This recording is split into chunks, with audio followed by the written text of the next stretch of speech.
We live in an age when we can access big budget special effect laden spectaculars basically whenever we want. Do you want to see some of the world's biggest stars play Robin Hood? You're in luck. There's over 100 years worth of amazing films and shows that are easily available to you.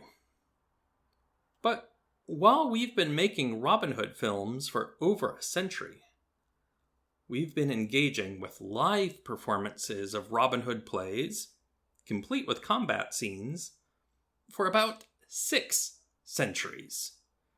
And even in our digital age, there's still just something special about seeing a live show. That surge of excitement you get as you watch Robin clash blades with Guy of Gisborne just a few feet from where you're standing. And hearing that ring of steel, not mixed by an audio engineer and coming out of a speaker, but from the actual vibrations in the air as metal clashes against metal when sword meets sword. We don't know exactly how the play games of Robin Hood were performed in the Middle Ages, but the tradition is clearly very much still alive today.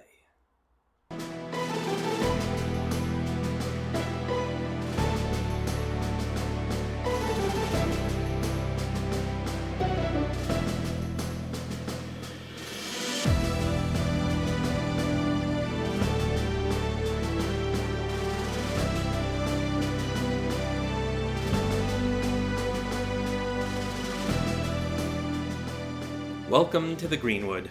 I'm your host, Thaddeus Papke, and this is the podcast where we peek under the hood of the most famous outlaw who may have never been.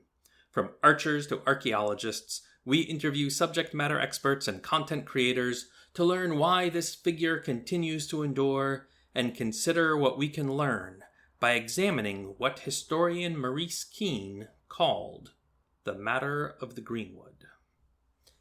Today, I'm delighted to be joined by Kate and Rob, who play Maid, Marian, and Robin Hood for the Sherwood Outlaws, a troupe of performers operating out of Nottinghamshire that put on bespoke shows with live steel choreographed combat. They also teach archery, incorporate horseback riding, give educational tours in Sherwood Forest, and more. Am I at all envious of their lives? I'll let you draw your own conclusions. But whether it's in real life or in your imagination, join me now as we string our bows, practice our sword fight choreography, and enter into the Greenwood with the Sherwood Outlaws.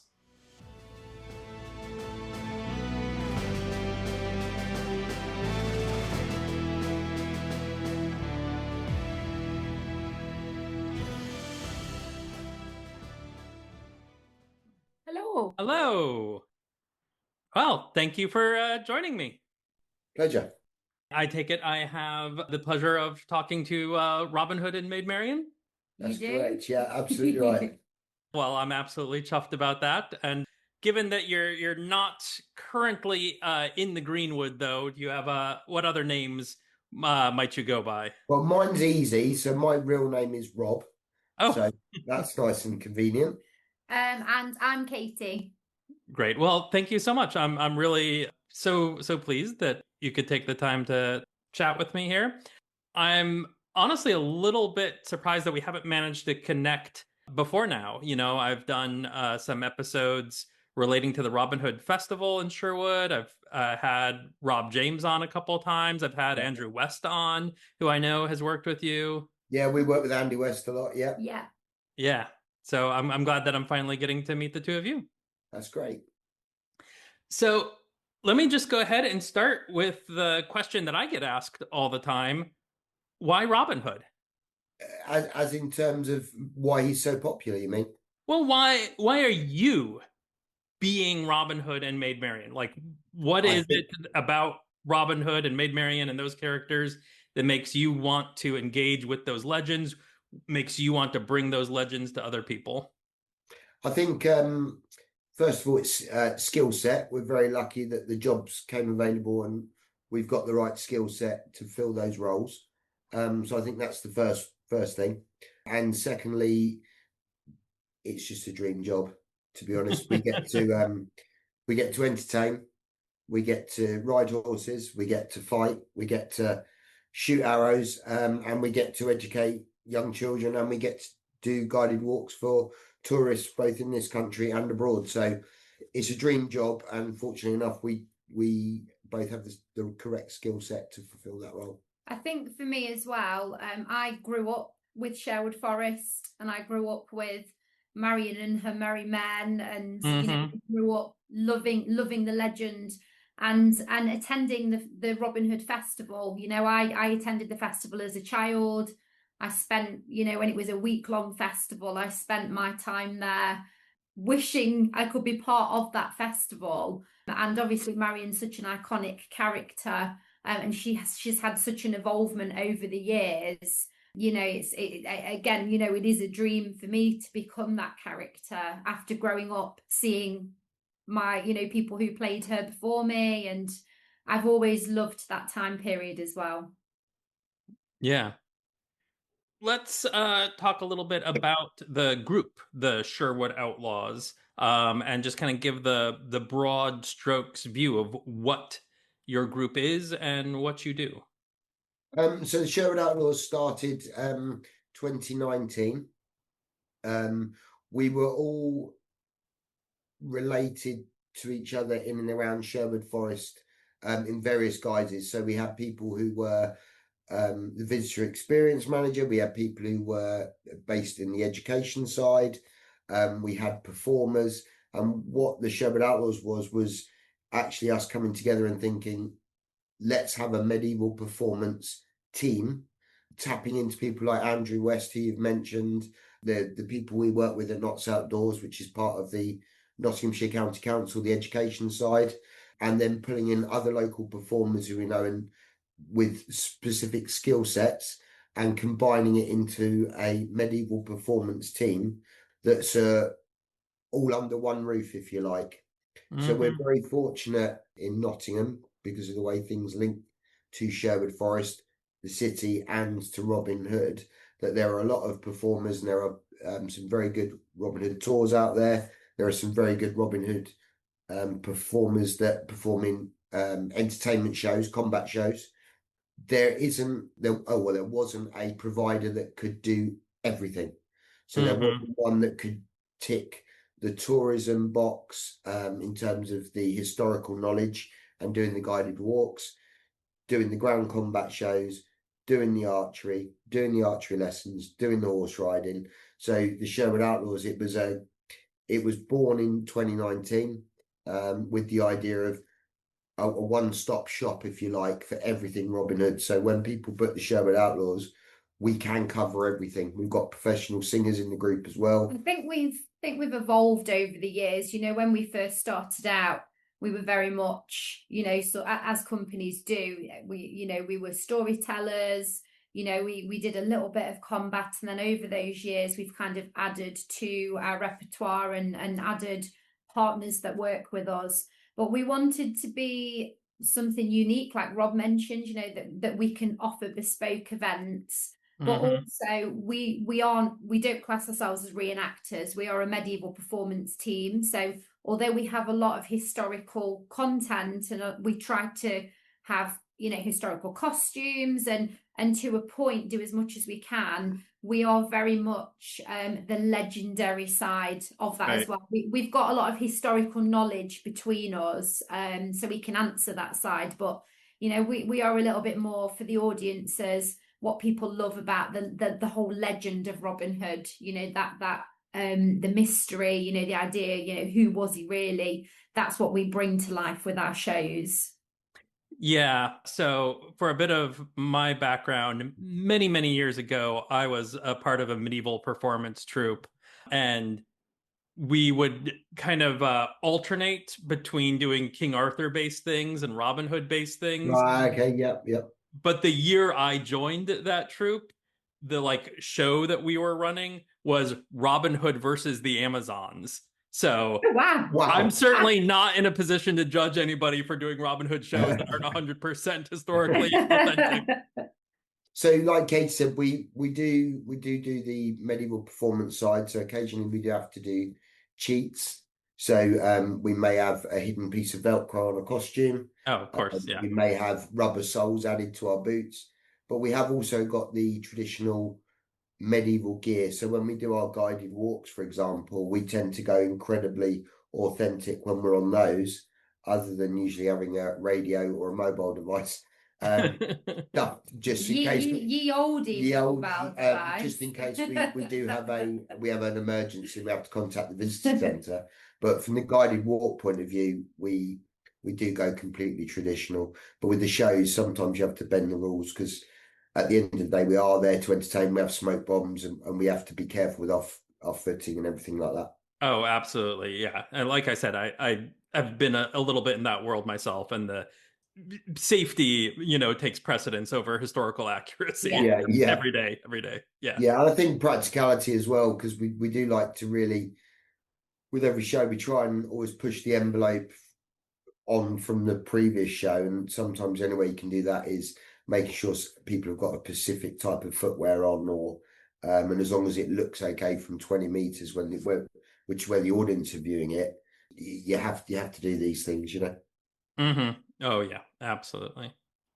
And I suppose it's really just a good point. Sometimes I take it for granted, coming from that world myself. I'm used to those kind of concessions being made, but I suppose you do encounter a lot of people that are expecting the more strict historical reenactment side of things. Yeah.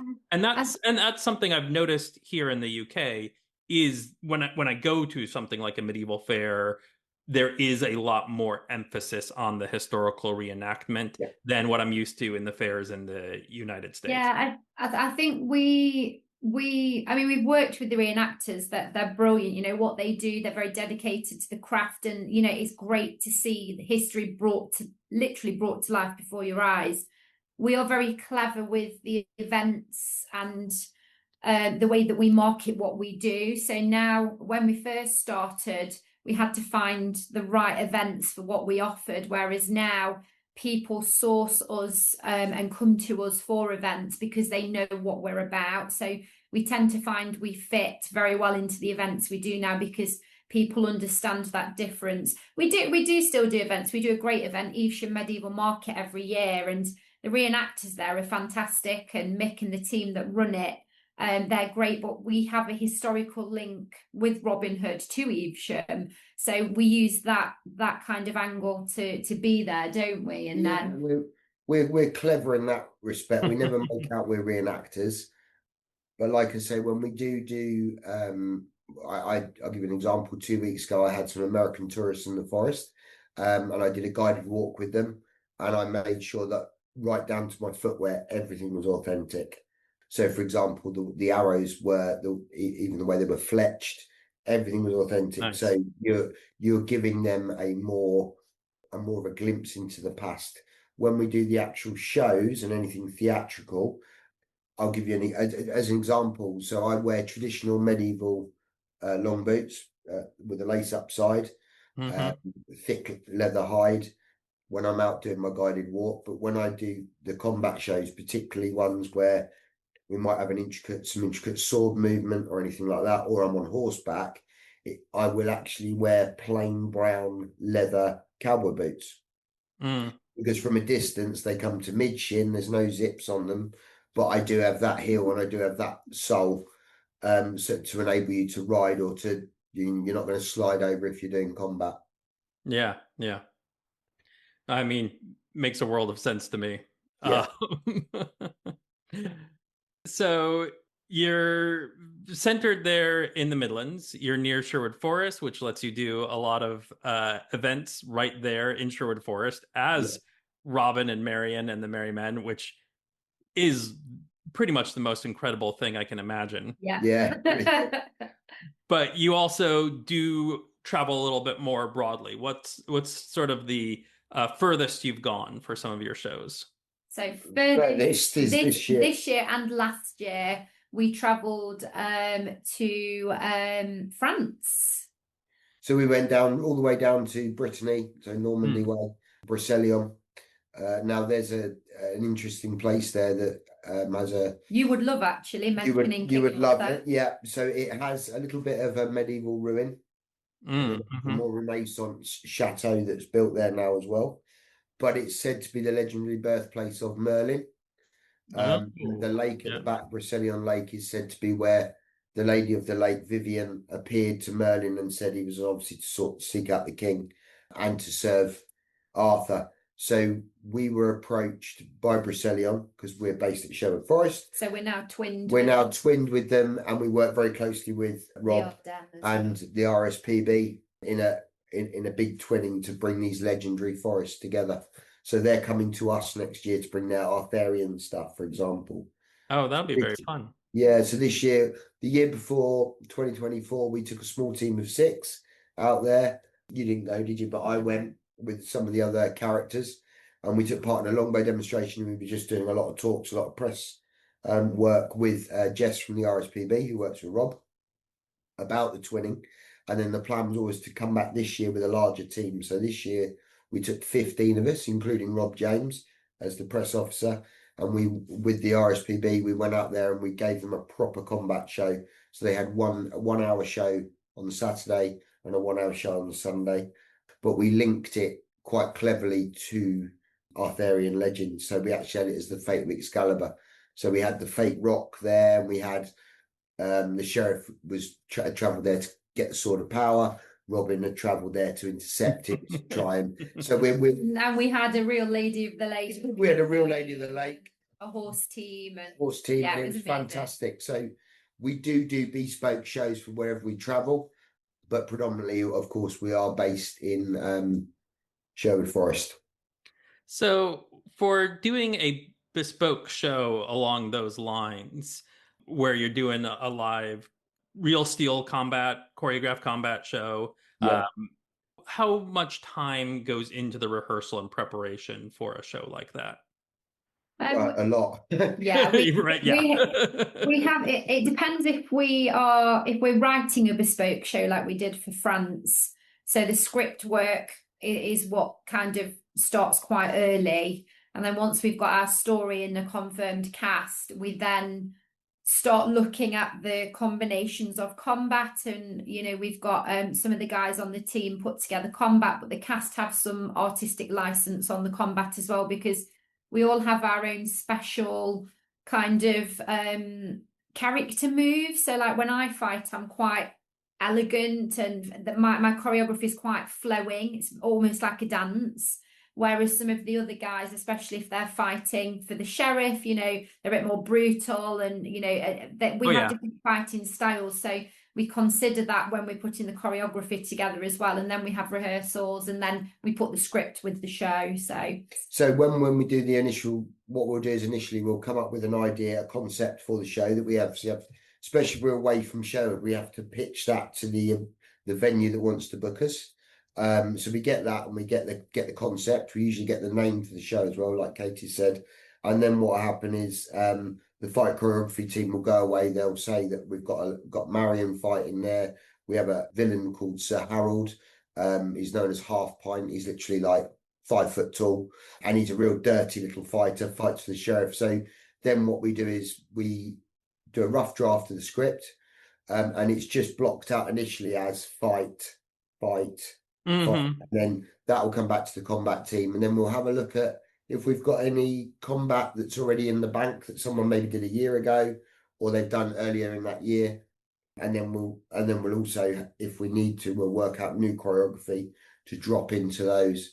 But we ideally look at, it's about 3 hour block purely for the combat side. So that's having everybody there who's involved in the show. And that we'll rerun the choreo over a 3 hour period. So obviously you have a breather while someone's running theirs.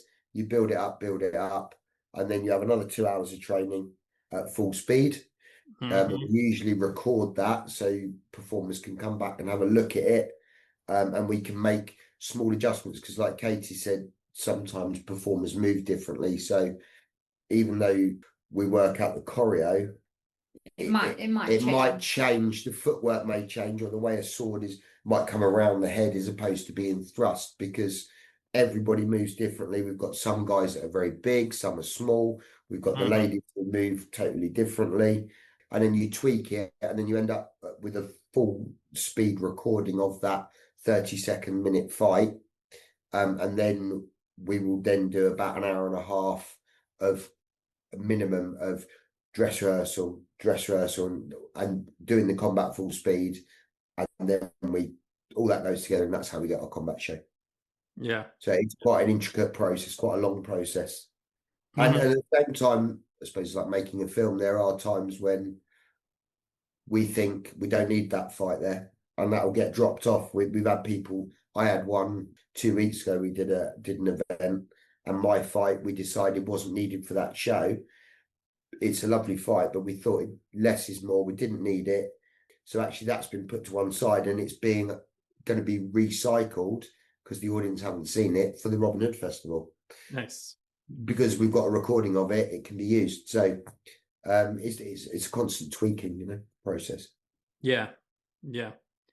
And it's one of those things that when it all goes perfectly, everything comes together. Yeah, it looks seamless. You can't tell from the audience perspective, oh, of course they worked for months on this. No, it's just these people who are out there fighting. yeah.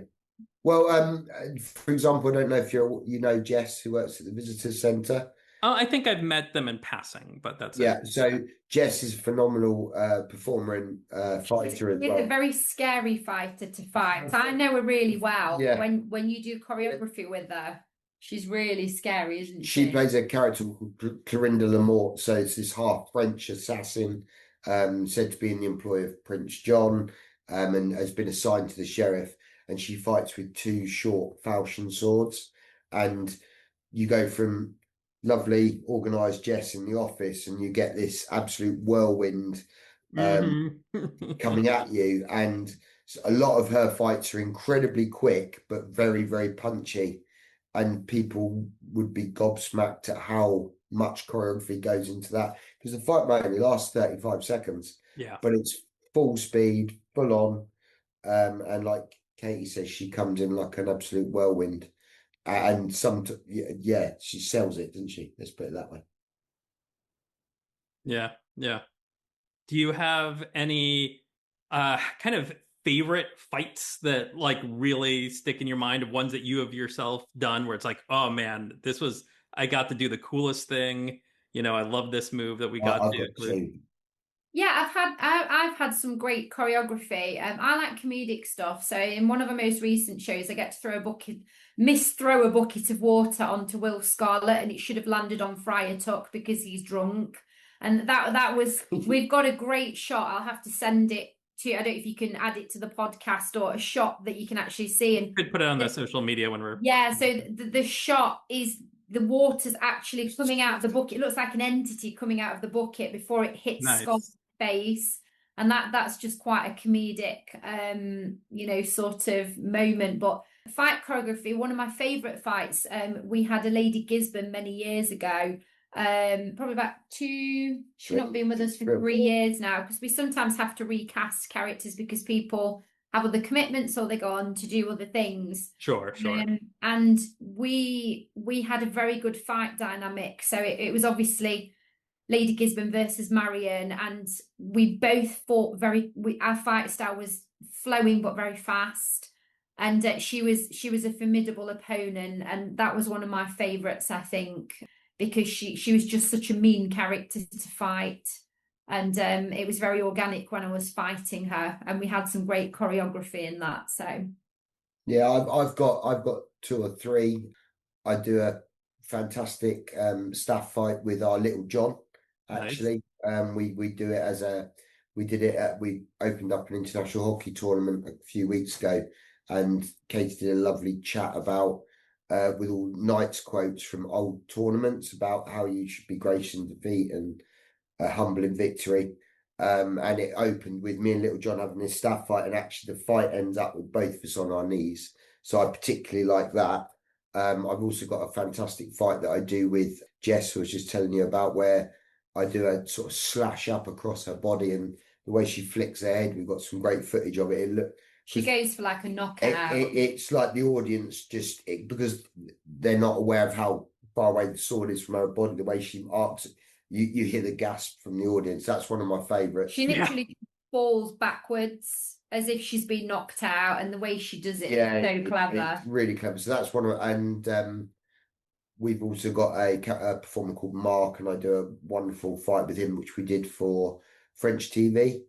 We had only limited time to put it together because they were recording something for their equivalent of the History Channel, and that fight we put it together and we did it, and it looks amazing because he comes in for a big like shield smash to my face, and at the last minute I duck. We've actually never used it in a show, so that is dropping this August bank holiday without giving too much of the show about, but that's going to be the big finale fight, and we've been holding on to it for 2.5 years now, waiting for the time to bring it back in, because we're both very proud of it, because we literally had half an hour. We had one of our other cast members there who was giving us input because we couldn't watch ourselves, and it's just been put to one side, and now's the right time for it to resurface. Very much looking forward to doing that on the finale day of the festival. Bring that back. Yeah. It's easy to overlook the importance of really being able to sell those hits, like you were talking about with Jess and that upward slash, and her really selling that. I think my favorite fight that I ever was a part of was one where I was playing just like a simple woodcutter, a peasant, and the sheriff just beat the ever living heck out of me. And there was one particular move where we managed to really make it look like I took the flat of a two-handed axe to the face. And I remember just every show, the crowd going, yeah. They're the best ones when you hear that, and everyone stops for a split second because they're not sure if it connected or it didn't. They're my favorites. The like the flashy stuff that makes you look cool. It's great. It's so much fun, but there is something about really managing to sell a hit like that. Well, we last year for the festival, I don't know if you saw our show last year on the final weekend. No, unfortunately, I was at the first weekend, but not the final weekend. Right. So on the we wanted to do something really different, and we did a completely new show, but we did do a show about 4 or 5 years ago where Robin actually died in the arena, and we went very mystical, like more like the Robin of Sherwood of old. Her the Hunter, and Robin was resurrected. We had smoke bombs, and the chant that the audience had to say was, "If the smoke turns red, our hero's not dead." And then I rose up, and then obviously as the smoke clears, there's got the silhouette of Robin coming out of the smoke. So we thought we'd bring it back for this year's festival because it was 4.5, 5 years on. We haven't done it at the festival, but I actually wear a fake quiver. Oh, it was last year's festival. Last year's festival, and I do a fake quiver. So when I walk into the arena, I've got a leather quiver on with real arrows. I discreetly change that, and I have a fake quiver with fake arrows in the back that are actually secured in a wooden block, and it's wrapped in foam. So it sounds, and I wear a bit of back padding, and I was backed into a corner, and little Sir Harold, who I mentioned earlier in the podcast, our little dirty fighter from the sheriff's team, he comes charging forward with a mace and smashes it across my back. But because the quiver's got wood in it, and I'm foamed up, he can really hit it quite hard, and you literally heard the audience go. And then from there, I was stabbed by Gisborne, and that led to my death. But until the following the afternoon's act. Disclaimer: we did have an announcement at the end of the show that all was not lost, and that Robin would probably find a way to come back. We had like a mysterious traveller who basically said, "Come back at 3:00. Robin needs your help."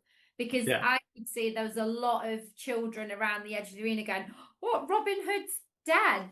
Robin Hood dead. So we actually had it was quite nice actually. We've got a friend, and he turned 50, and he's been working through this bucket list, and one of his bucket lists was he wanted to be part of a professional performance, whether live performance or on the TV, and he wanted to horse ride. So we were able to say to him, "Well, we've got horses, you can come up, we can do the riding for you." and we have got this role of a wise traveller that will open the show, do the talking at the end, the spiel at the end of Act 1 to make sure people come back and all that, and then do the talk to open Act 2.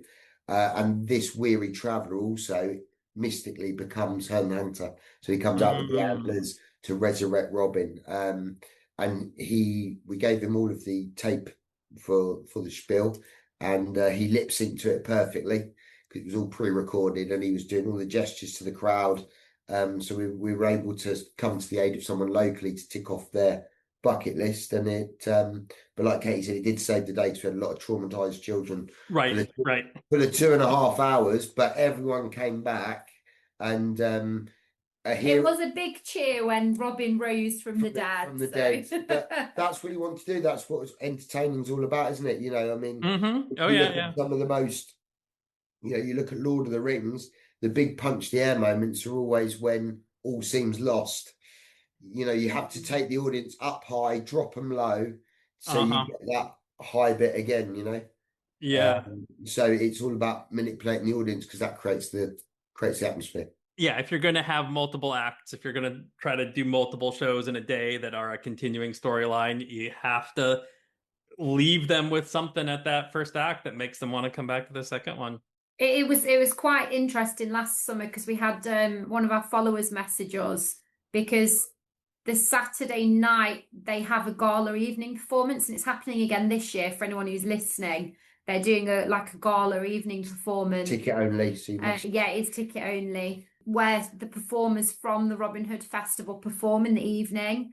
And the storyline last year was that the sheriff was going to marry Marian.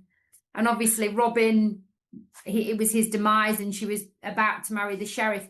And that particular follower didn't see the final 2 shows, and they actually messaged and said, I need to know what happened. Did Marian end up marrying the sheriff? Which we thought was great. They were that invested. They saw the first show and the evening show where I was like tethered to the sheriff, but they couldn't get to the final show. So we're quite unique in that way that we don't do the same show in the morning as in the afternoon. Like Katie said, if we were needed for the evening show, we try and link everything together. So really it's 4 combat shows, it's 2 separate combat shows over 4 acts, over 4 parts that make, when you put together, has one complete story. We basically want people to have the fear of missing out. Yeah. If you don't see all the shows, you're going to miss out. So you need to come to all of them. But also we write quite cleverly that each show has a beginning and an end. So the way we try and do it is a bit like if you were watching a trilogy of movies, for example. If you just watch the middle one, you get an independent show. But they do fit. To have that total viewing and immersive pleasure of viewing it and being immersed in it, you need to watch all 4. Right. So that's where we're very unique, and we work very hard on getting the scripting just right, because what we don't want is a family can only view it one afternoon or one day. We want them to have an experience and have seen a show. But like Katie said, we do have a lot of followers who'll message us and go, oh, we couldn't get there on that day. Could you just tell us how the bigger thing finished, That is nice to know that people get that invested. It is really heartening. Any hints you can drop about what the storyline will be for this year's Robin Hood Festival? So there is one big thing going to happen, and we're not just saying that, it is a very big. The program will be dropping soon, and if you look on the name of the show title, there's a little for the clue. Monday, there is the clue there. But we are there August bank holiday, so the Saturday we're there for Hunt the Outlaw, which is a great family event where the outlaws are hiding in the forest and you have to find us.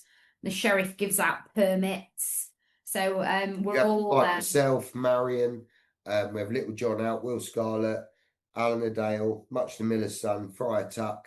We're all there, and you basically get a stamp of each character, which then gives you a message to give back to the sheriff. And then in And the then evening, we've got the gala night. Yeah, and then the Sunday and Monday we've got our live combat shows. But the Monday is where there's a big plot twist on the Monday.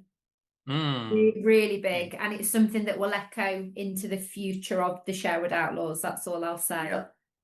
Ooh, what a tease! What a tease! Yeah, so that is this upcoming August Bank holiday Monday. 2025 bank holiday. So last weekend of August, with the following Monday being that bank holiday Monday, and that is in Sherwood Forest, the actual That's Sherwood right. Forest. For a lot in of Sherwood Forest, the 25th of August, that's the big one.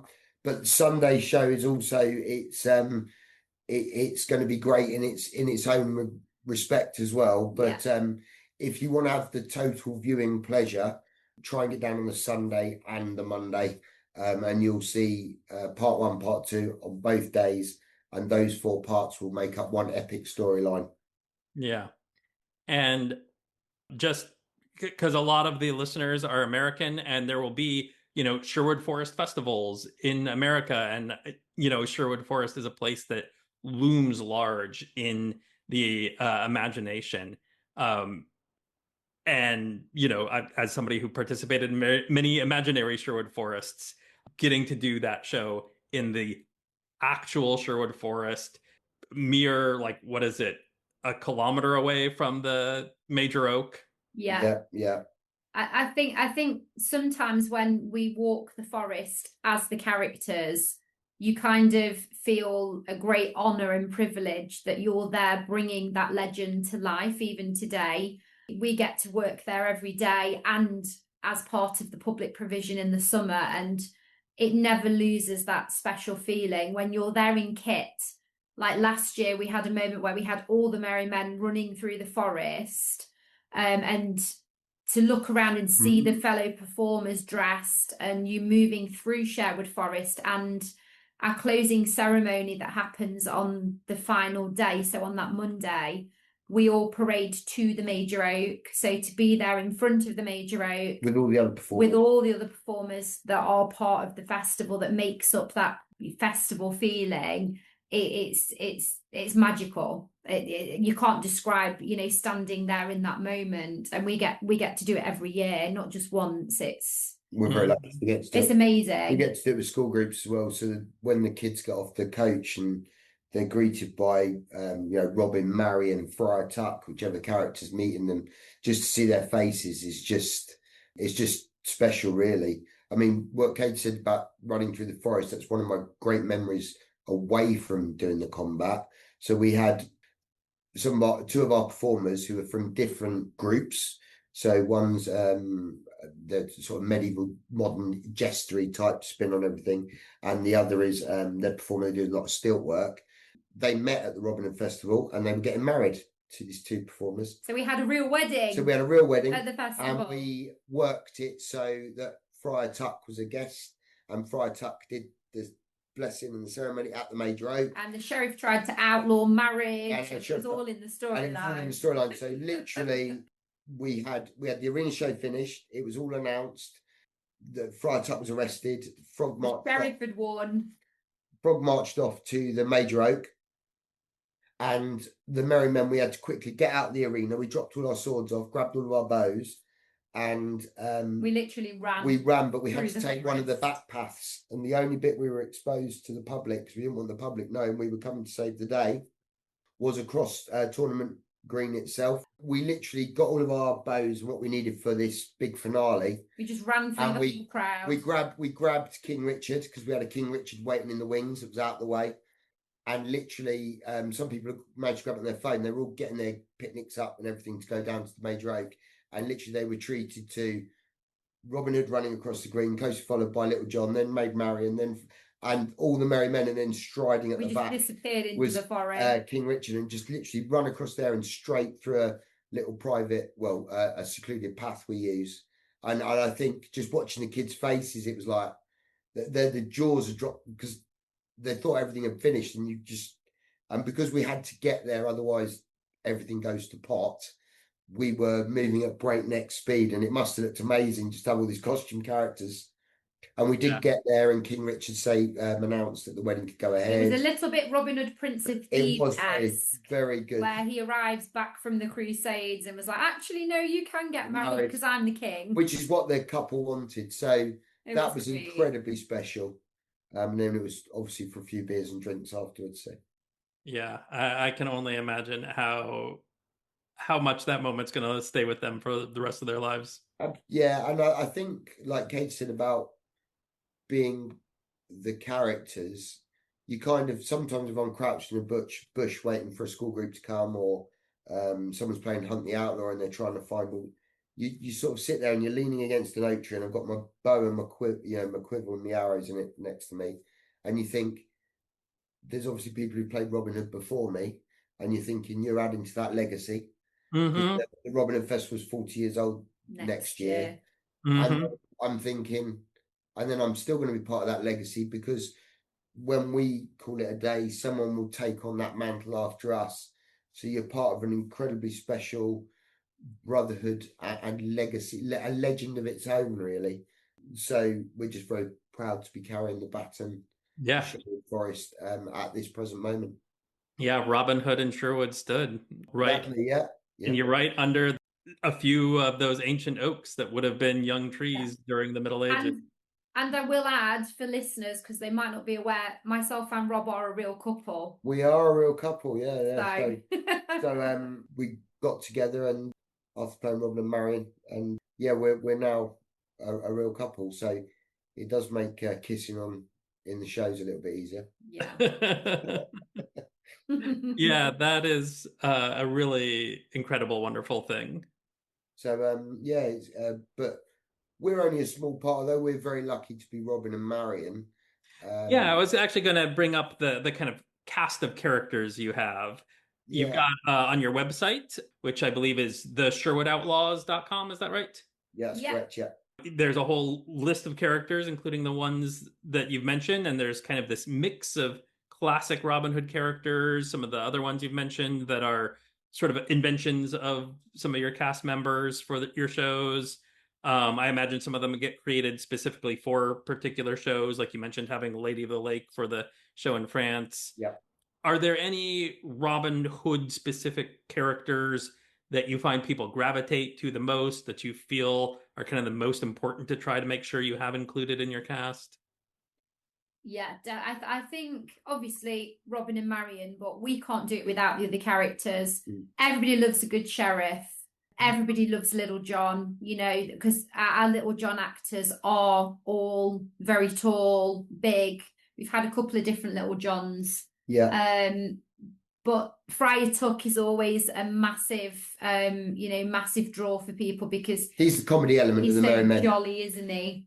He is the comedy element. So a bit like any ensemble cast, you have your hero, you have your heroine, you have the dependable, strong one, which is Little John. Will Scarlett's obviously very dashing. We have Much the Miller's Son, that's actually been played by a wonderful performer called Charlie, who's performing with us, and he's the youngest cast member. So he's the cheeky, naughty boy, always causing chaos. And then we've obviously got Friar Tuck, and Friar Tuck is that special comedic, light-hearted, jovial. I think people love the bad guys. I shouldn't say bad guys. the sheriff and his forces. People love a good villain, and our sheriff is a comedic villain. So if you think Alan Rickman, Robin Hood, Prince of Thieves, but he puts his own spin on. It isn't a direct copy. He is a very unique sheriff, isn't he? Our sheriff.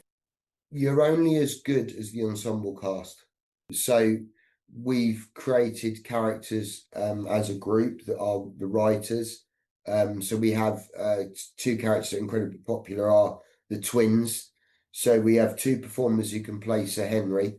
So and they're both bald with the goatee beard, look incredibly scary. For the listeners, though, sorry to interrupt, they look nothing like each other. That's the joke. So the comedic.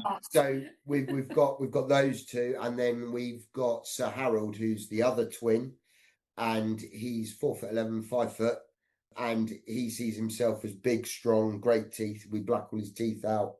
And the sheriff's always saying, "Oh, is it Sir Harold or Sir Henry? It's lucky one of you's got a beard, otherwise I couldn't tell you apart." And obviously, so they're incredibly popular. And we have gorgeous Greg as well, who's the sheriff's executioner. He is an original character. He's another original character that we've wrote like Sir Harold and Sir Henry, and he's got the hunchback and he's got an eye missing.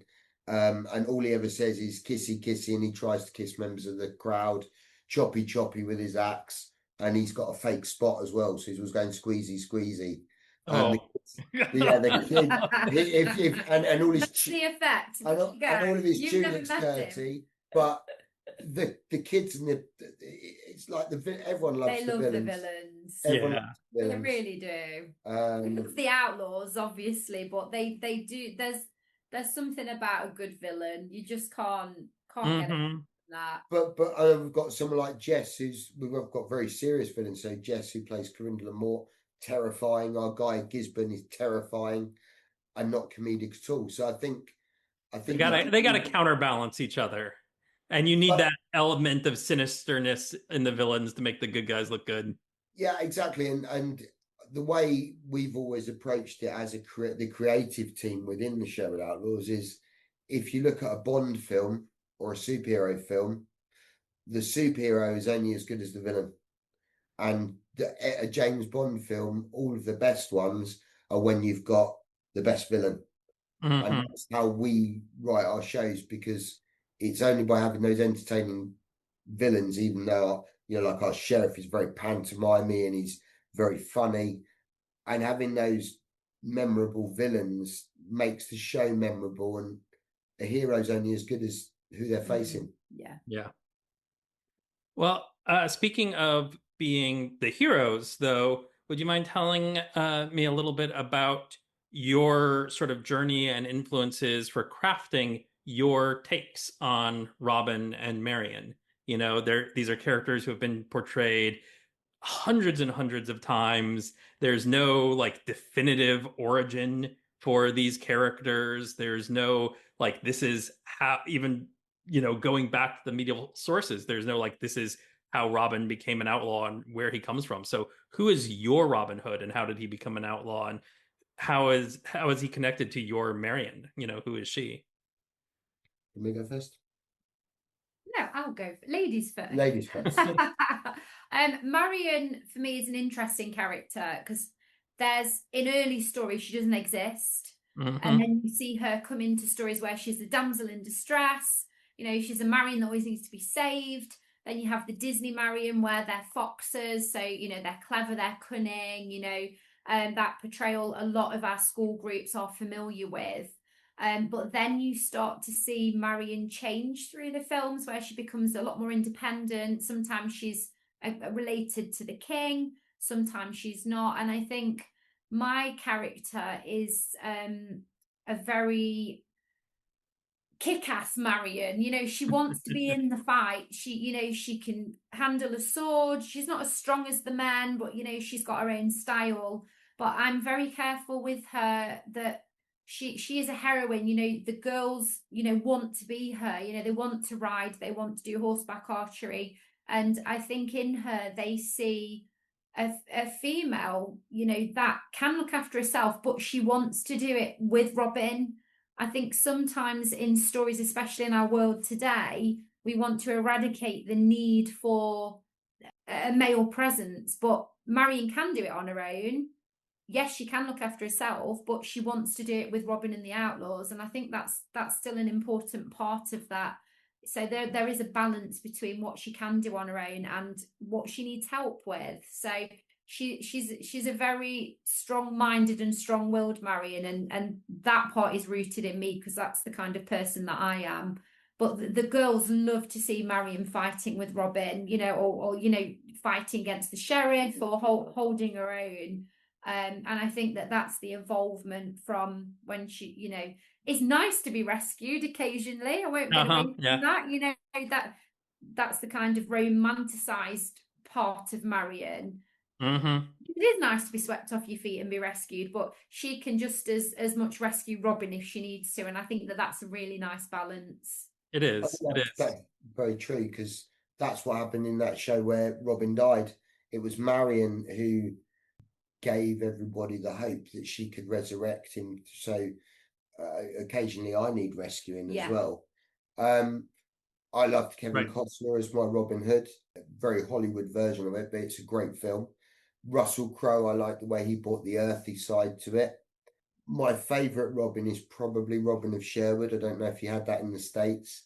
With the We did. It did come over to the States. Yeah. yeah, Michael Craig. That was Last year was its 40th anniversary, so yeah. we've actually just released several episodes about Robin of Sherwood.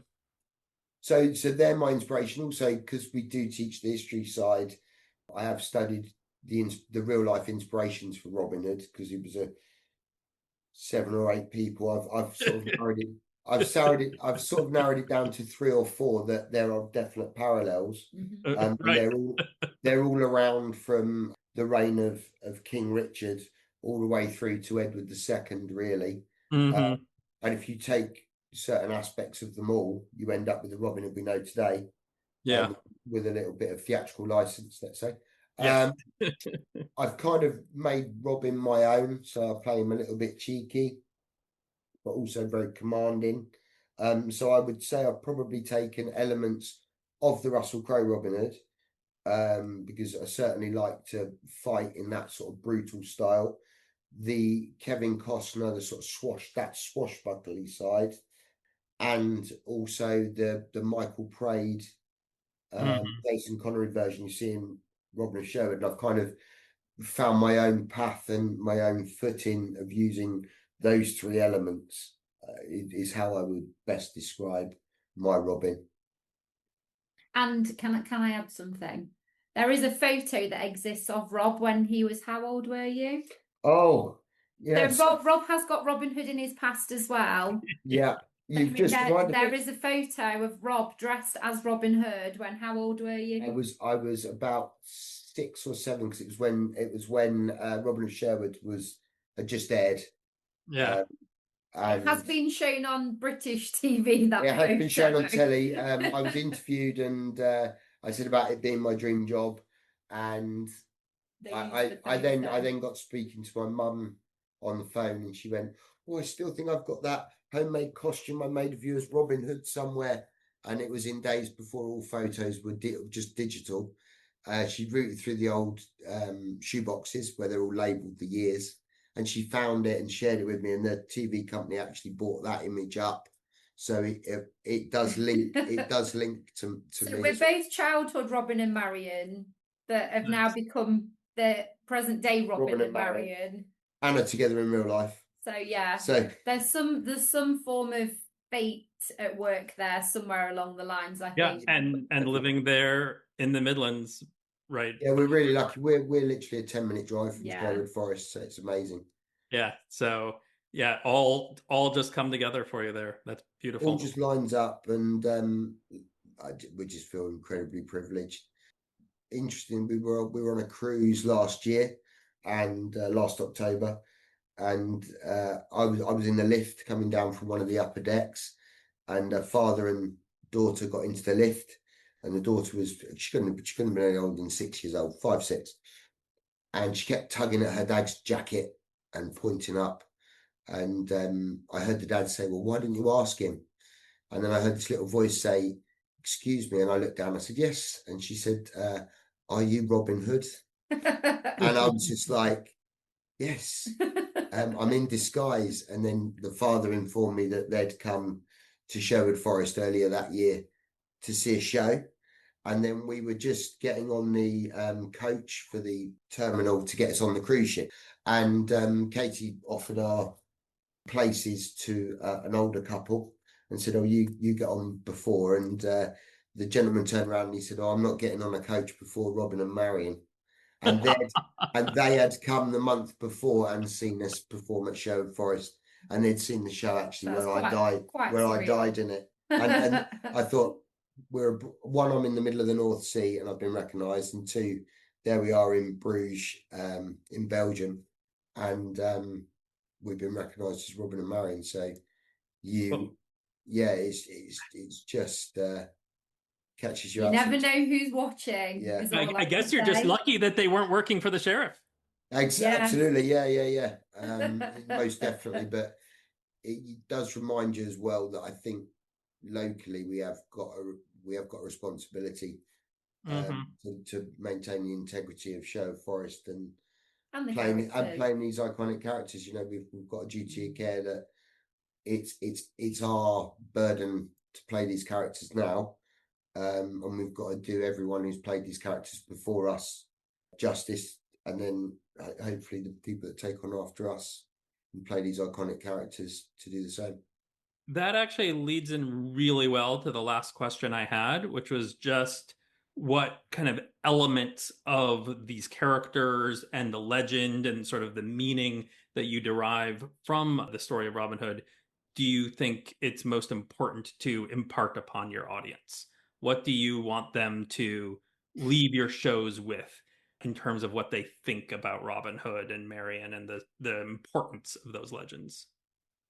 I think in our present day, there is a modern day version of the Robin Hood legend always being lived. There's always somewhere someone who has not got a voice, or their voice is repressed, or they need somebody to give them hope to fight and to unify people. And I think throughout our shows and the stories we tell, and when we have our school groups come through as well, we are reminding them of the fact that yes, there might be little hope, but there is always somebody somewhere that is going to come in and give you hope back, and they're going to fight for you, because it happens all over all over every day, and it will continue throughout history. That is the modern timeline of Robin now, but it's run all the way through our past history. And I think that when they see the shows, even if they're comedic or, we've got the artistic license, they take from it that there is someone who is willing to fight for you. And I think that's an important message. I don't know what you think. Yeah, I funny enough, the last tour group I took out was with the group of Americans I was talking to you about that were obviously visiting. And we got chatting and they were talking about why do you think Robin Hood's so popular? And I said, everyone loves a superhero movie. We all love the Avengers. And I think when you look at not just Robin Hood, but you look at Robin, Marian, Friar Tuck, Little John, Will Scarlet, Alan Dale, Much Millicent, they are effectively, yes, they're all skilled in their own right, but when they're together as a collective, they can sort anything out.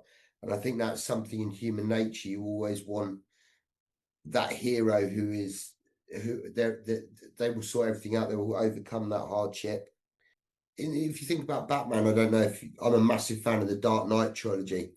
I'm a huge comic book nerd, so one of my favorite bits is in the Dark Knight trilogy, the Christopher Nolan ones. Is the Dark Knight where obviously Harvey Dent's died, and he's basically the one who's orchestrated everything, and Batman realizes he can't be the villain. It's got to be Batman, and he says to Gordon to call it in, and they can chase me. And you think, well, why? And the son says to Gordon, well, why are they going to chase him? He said, because he can take it. And I think that's a very Robin Hood thing. It's like everyone's starving, everyone's poor. There's these heroes in the forest that will steal for you, will fight for you, and we'll take all the risks because we can take it. You just stay at home, we can take it. And I like to think that's how I see my Robin Hood, my merry men, and my Lady Marian. Let us be the villains. Let the authorities come after us because we can take it. Yeah, we're like the medieval Avengers then. Medieval Avengers. I quite like that. Medieval Avengers. Being the outlaws for everyone else. Yeah. One of the little historical tidbits that I actually really like is how one could actually really draw a direct line between Robin Hood and Batman, because there was a real life outlaw during the California Gold Rush, Joaquin Murrieta, who was called the Robin Hood of El Dorado, or the Robin Hood of California, because he was supposedly helping poor Spanish communities, robbing from these sort of robber barons. And that character was a direct influence for the character of Zorro, who was a direct influence on the creation of Batman. Wow, that's so cool. That's what I mean. So I think I think that's why his legend, the Robin Hood stories have endured, is because if you look back, if you think about it, I mean, obviously you've got Beowulf who come around a lot earlier, and you've got Arthur, but I do think that with Robin Hood, they are the superheroes of their time, and there's something within us as people wanting to be entertained, and like you said about hope. Yeah, ultimately you go to a superhero film because they give you hope. Yeah, these are incorruptible, always do the right thing, always self-sacrificing.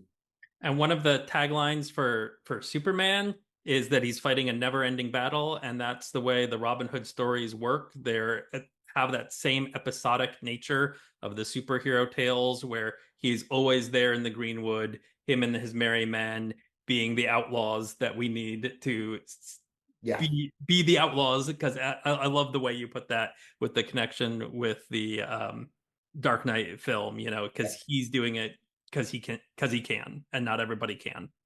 Yeah, I mean, I cover that quite a lot when I do my guided walks, because we talk about the foresters, who were obviously out there in the forests, back in medieval England, enforcing the king's laws. And they were formidable foes. If you crossed them, they were not meant to be trifled with. And I think to have someone out there and go, I'll do all that, we could take it. I just think it's a great way of, and Russell Crowe's Robin Hood really tapped into that, where he was willing to give everything up for the greater good, and let them come after me. I'll be your voice. So I like that particular take on Robin Hood. So we mentioned your website, the SherwoodOutlaws.com.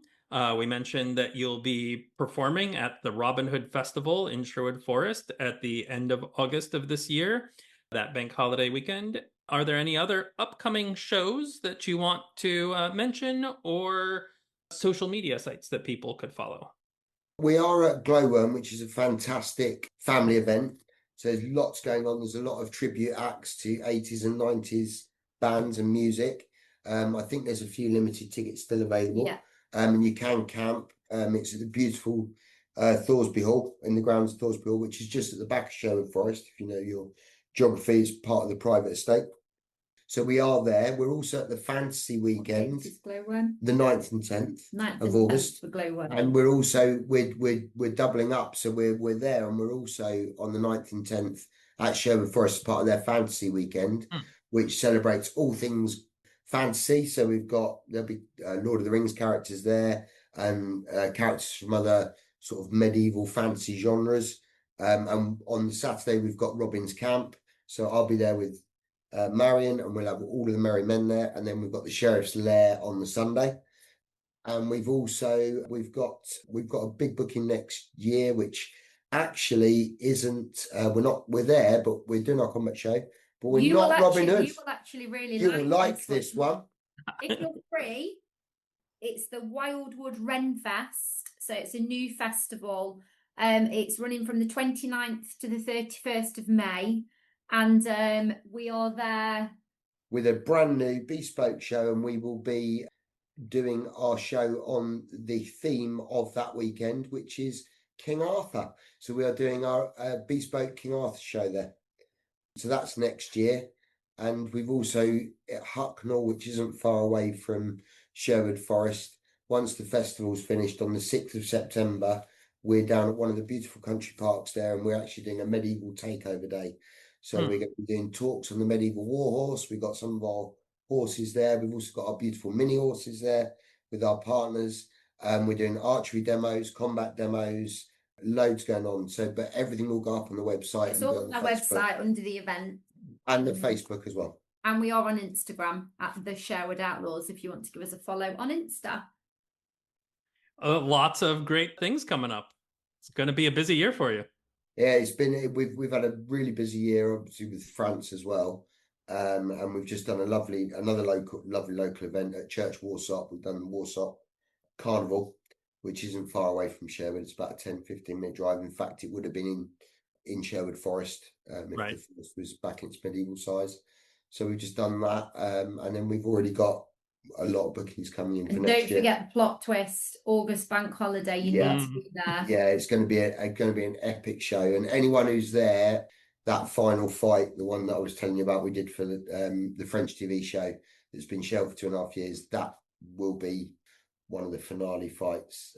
So please come. We will be posting on Facebook, so there will be some tidbits and snippets and lives from the festival. So if you give our Facebook page a follow, you can see some of it on there as well. All of our combat, a lot of our combat videos and reels are up there as well. And could I mention, if anyone from Sherwood Forest Festival in America is listening, I have tried to contact them on 2 occasions because we want to come to the States. So we have been in touch twice, but I never hear anything back. So yeah, it's such a shame because we'd love to take the combat a team to the that's next on our map. But please come down and watch one of the shows yourself. Come down and see. Would love to as soon as I can get a chance. I live in Cardiff right now. Okay. So which is a lot closer than the States, the Sherwood Forest Festival in Texas, but still just far enough away that it's a little costly to get over to Nottingham, and Sherwood, but I still do it every chance I can. Yeah, it's a magical, wonderful place. Yeah. Well, thank you so much for spending some of your evening chatting with me here, and best of luck continuing to bring Robin and Marian and the whole rest of the crew to audiences both in Sherwood Forest and abroad. Thank you very much. Thank you for having us. I've really enjoyed it. It's been great. Thank you. You know where we are if you need outlaws. Yes. for all your outlaw needs. Oh, all your outlaw needs. Yeah. Thank you very much. Cheers.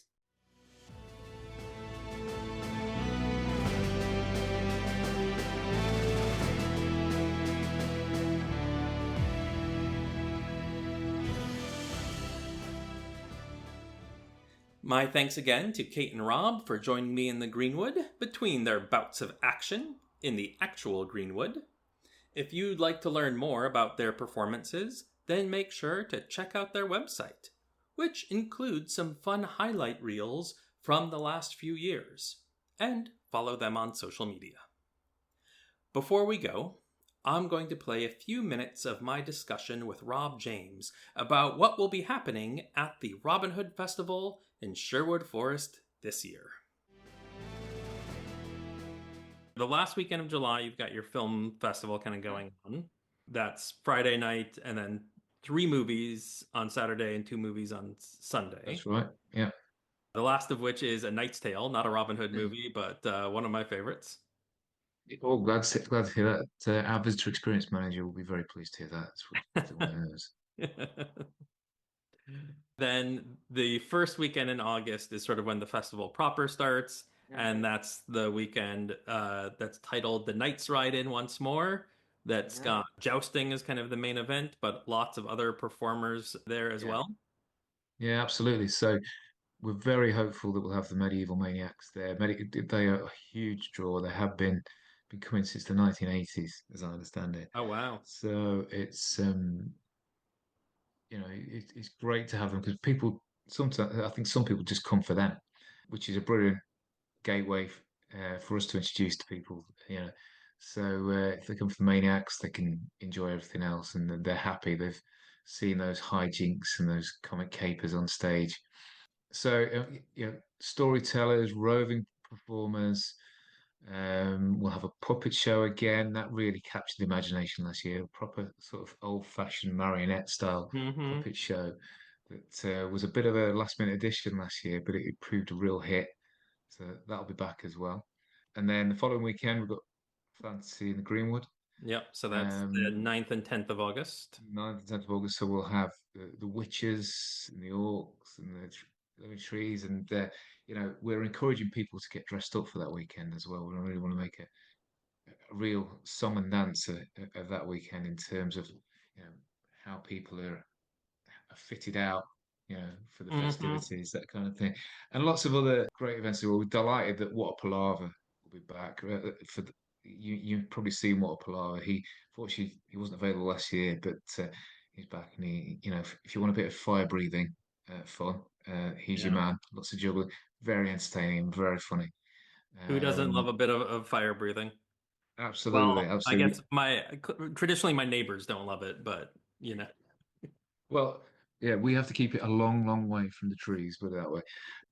We've also got Go Active Falconry as well, which has been really, really popular over the last couple of years. And we were able to get special permission last year to actually allow them to fly the birds, because clearly in a nature reserve where there are lots and lots of woodland birds, it would be a bit of a catastrophe if one of the raptors took a fancy to one of them, so to speak. But Yeah. very well trained, very well controlled, and that was all proven the case. That case was proven last year, and we're very much looking forward to them doing their arena show again, which will be fantastic.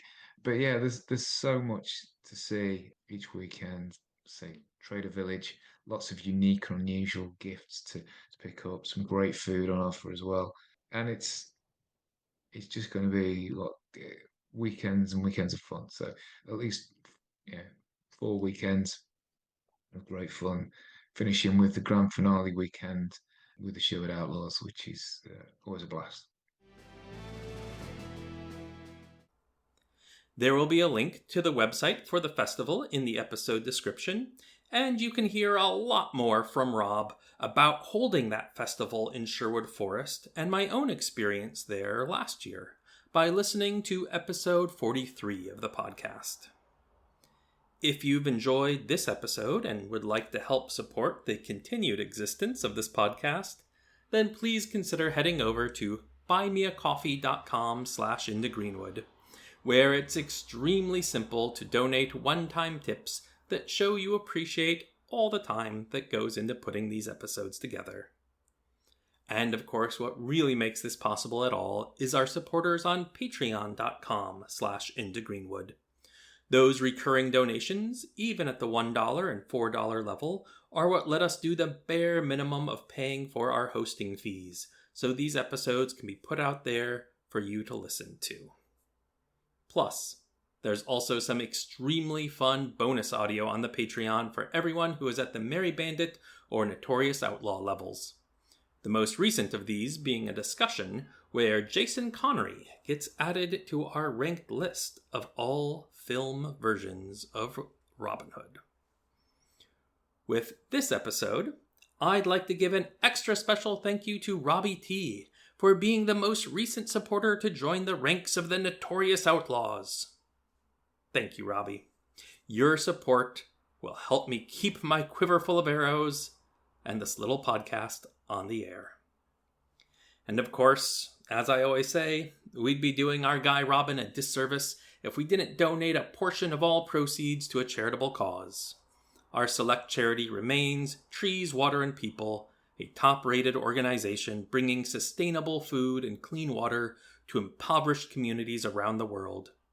If you've got a little extra cash and want to toss it at them directly, then by all means. As always, there's a link to their website in the episode description as well. If you don't have any extra cash, then you can still help immensely by leaving a 5-star rating, writing a little review, or simply sharing this podcast with your pals. Or, your enemies for that matter. As a small independent podcast, every single rating, review, or share has a truly appreciable impact. Into the Greenwood can be found on Blue Sky, Threads, Instagram, and Facebook, all with the handle @IntoGreenwood. If you're inclined to just give social media a pass entirely, and can't blame you if you do, then you can also just reach out over email to the address intogreenwood@gmail.com. Additionally, there is an active Discord server for all things Robin Hood related, run by friend of the show, Mike Nichols. There we will organize watch parties, play games, and have a book club. The current book is Outlaw by Angus Donald. If you'd like an invitation, just reach out over email or social media and ask for one. Into the Greenwood is produced and edited by me, Thaddeus Papke. Our theme music is by Plastic 3. That's all for now, though. So once again, I find myself wishing you all safe travels until our next journey together into the Greenwood.